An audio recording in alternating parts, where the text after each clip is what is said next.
MySpace introduced me to Joe at Rat Pack Records mid-April, and we've been going strong. American Soldier marketing and promotion. In rock's loud and turbulent world, performers who don't need to yell or the spotlight can leave an indelible impact with their sound. These artists include Michael Wilton. Rather than motivating the crowd with words, his every string and tune may hush hundreds in a wave of passion. Wilton was more than the lead guitarist for Queensryche, an American progressive metal pioneer. He shaped the band's ethos, tone, and artistic philosophy for 40 years. He remained silent, like a pillar keeping the ship afloat, while many of his bandmates left, were fired, or got into legal trouble. What made Michael Wilton remarkable isn't stunning utterances or tabloid scandals, but the fact that he rarely sought attention, rarely appeared in the media, and never tried to market his reputation. He let the music speak, from Queen of the Reich's ferocious chords to Silent Lucidity's melancholy grace. Who is this calm man? A childhood of loss led to a passion-filled career, court fights, betrayals, and an unspoken desire to live loyal to the music he loves. Michael Wilton was a silent warrior of art who sought consistency above fame. In a changing music world, perhaps that silence helped him survive early life. Michael F. Wilton was born in San Francisco, California, on February 23, 1962, into a middle-class working family that concealed affection under discipline. The oldest of two brothers, the family moved to Seattle, famed for its rain, baseball, and musical talent. Wilton's musical journey began with sorrow, not strings. He lost his maternal uncle in a motorcycle accident at 8. Uncle left behind a worn-out bass guitar from his amateur band. It would have been another unused item for many kids, but young Michael saw it as a spirit-infused artifact, a first bridge to sound. His mechanical engineer father loved music but didn't play it. His extensive vinyl collection included the Beatles, Jimi Hendrix, and Bob Dylan. Many evenings, father and son sat at the little dining table and analyzed guitar solos. Taking Michael to local bands and major tours through Seattle was common. Michael had a dream about the stage lights illuminating musicians' faces in dim theaters. At 13, another turning moment occurred. Andy gave him an acoustic guitar. Michael started practicing 2 hours daily. Nobody compelled him. No one pushed him. A natural choice. He experimented with Eric Clapton's methods and swiftly improved from the basics. Jimmy Page, then Ritchie Blackmore. After patiently watching, his father gifted him a black Fender Stratocaster electric guitar aged 16. Not just a birthday present. It was silent confirmation. The family believed in the artistic path. Michael learned complicated riffs from Judas Priest, Iron Maiden, Van Halen, UFO, and most significantly, he started writing songs. Michael grew up with one guitar, a stack of old records, and a father who loved music in a quiet and understanding environment. Beginning with a unique sound from a youngster who never stopped rehearsing in the rear room of his home, his career began without applause. After years of quietly honing his skills in a bedroom with Iron Maiden and Hendrix posters, Michael Wilton entered the real world of music, which has no patience for half-hearted dreamers. He wasn't a rash artist who pursued popularity. His preparation was precise, like a sound engineer building a bridge. Wilton formed Joker, a garage band, at 17 with Scott Rockenfield, a teenage drummer with killer rhythm, in the late 1970s. The band played Black Sabbath, UFO, and Judas Priest covers and started writing their own. Wilton used each performance at high school banquets and fairs to teach control, originality, and stage presence. Soon later, he reunited with passionate guitarist Christy Garmo, an old classmate. They reformed the ensemble, called it Cross Plus Fire, and created a crisp, nuanced, intellectually laden sound. Wilton and DeGarmo wanted to return guitar playing back to its art at a period when heavy metal was loud and basic. The lineup was completed by bassist Eddie Jackson and Jeff Tate, powerful singer who sang for Babylon. The mob became Queensryche in 1982, adopting the Y in honor of Motorhead to express their independence and resistance. They recorded Queen of the Reich in a Bellevue studio with a few $100s and many restless nights. This Michael Wilton was not a talker. He spent the night checking every note and feedback tone to make sure every riff had the right bite. The demo cassette spread through underground radio stations like KSW and international metal publications. Metal fans took note, and EMI Records soon followed. Queensryche released their first EP in 1983, a brief yet definitive manifesto. Their music was cool, sophisticated, and electrifying. Wilton's guitar work was its foundation, never overemphasizing speed or technique. He valued atmosphere, structure, and emotion. He created a place for Jeff Tate's voice to soar and steel walls for the music's intensity. Princess Rich opened for Dio and Kiss on nationwide tours from 1984 to 1985. Performing before tens of thousands, they never lost focus, knowing that celebrity was temporary but artistic identity was permanent. Wilton, who rarely performed, methodically managed sound, set lists, and onstage coordination. Critics didn't grasp them when their 1984 debut album, The Warning, came out. The fans did. Queensryche's sound was unique, thanks to musicians like Michael Wilton who took the hard way. His speech was limited. He wasn't prominent. He laid the groundwork for a local band to become a global emblem of American progressive metal. Career success. Queensryche's golden heyday, from 1986 until the early 1990s, transformed them from a promising garage band into a progressive metal powerhouse. At the heart of all that innovation was Michael Wilton, who silently created the foundation with perfect chords like a mechanical engineer pumping life into steel. Rage for Order, 1986, was the first turning point. Queensryche combined cool mechanical textures with Orwellian thought instead of yelling and showboating like many of their contemporaries. Michael Wilton and Chris DeGarmo were more than guitarists on this album, they were creative partners, playing together so well that listeners couldn't tell who was leading. Wilton provided stability for DeGarmo's soaring flourishes. In an age of guitar shredding, Wilton's speed control, precision, and restraint were evident in Walk in the Shadows and Surgical Strike. But that was just the start. Queensryche's greatest album, Operation Mindcrime, 1988, is also one of metal's most renowned concept albums. Sharp, powerful music portrayed a complex story of politics, religion, betrayal, and freedom. Wilton never attempted to stand out in Mindcrime, yet without his guitar work on the mission, spreading the disease, or I Don't Believe in Love, the whole thing would crumble. Wilton's guitar was play. It was a character that reacted, talked, and supported the story's emotions. He grounded Mindcrime in brutal reality with accurate alternate picking and powerful, complex riffs. Empire, 1990, brought commercial peak. Over 3 million copies of the band's best-selling record in the U.S. DeGarmo's orchestral ballad Silent Lucidity went global. Behind its gentleness was Wilton's exquisite acoustic foundation, perfectly right to blend romance and grief. He again showed his machine-like accuracy on Jet City Woman and Empire, creating constant momentum without monotony. Queensryche became a major American rock band from 1986 to 1991. They won over audiences with intellect, musical skill, and genuine passion, not shock value or trend chasing. Michael Wilton preserved the band's identity. Wilton was silent on vast stages, Madison Square Garden, and national television, letting each solo speak volumes about technical brilliance and artistic conviction.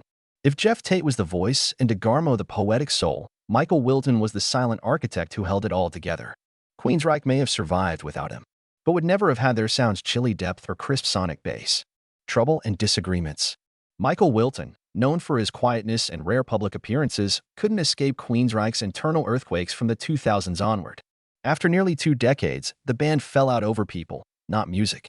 Wilton, Queensryche's technical backbone, unexpectedly found himself in a position to decide the band's fate despite never wanting to be in the spotlight.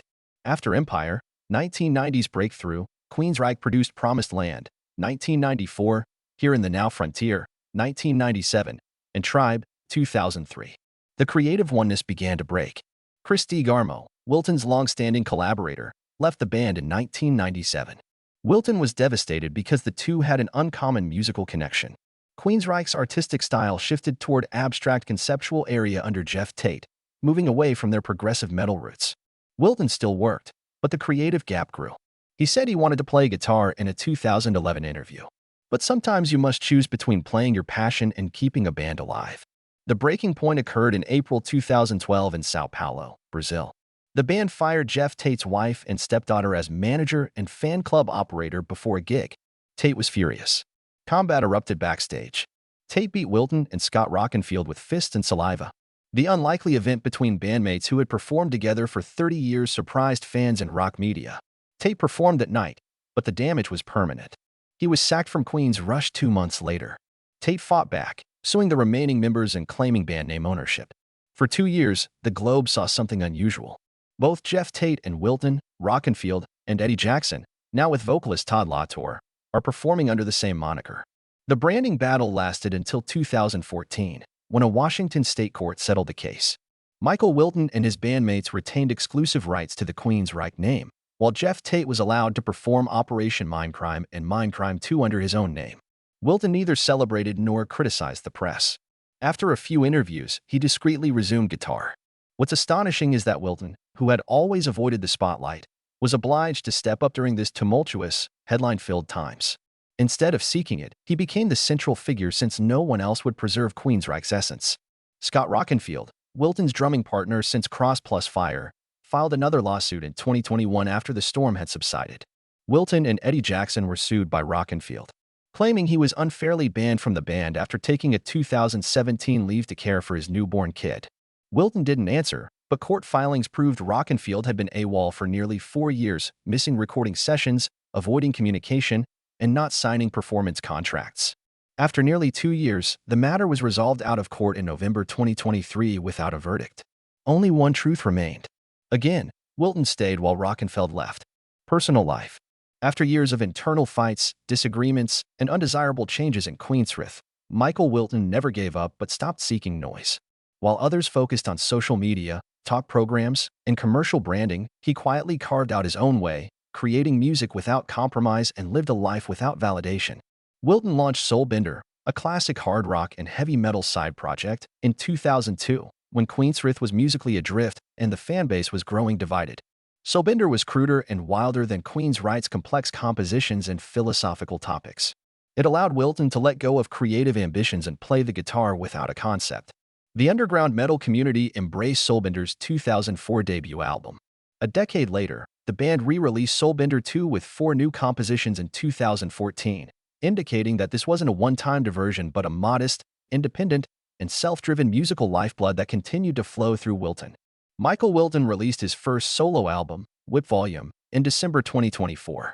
It's something I've always wanted to do but never had the time to realize project.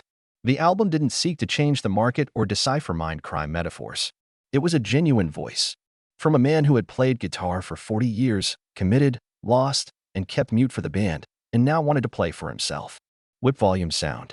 One mixes classic hard rock, intricate technique, and dramatic solos. The statement was obvious.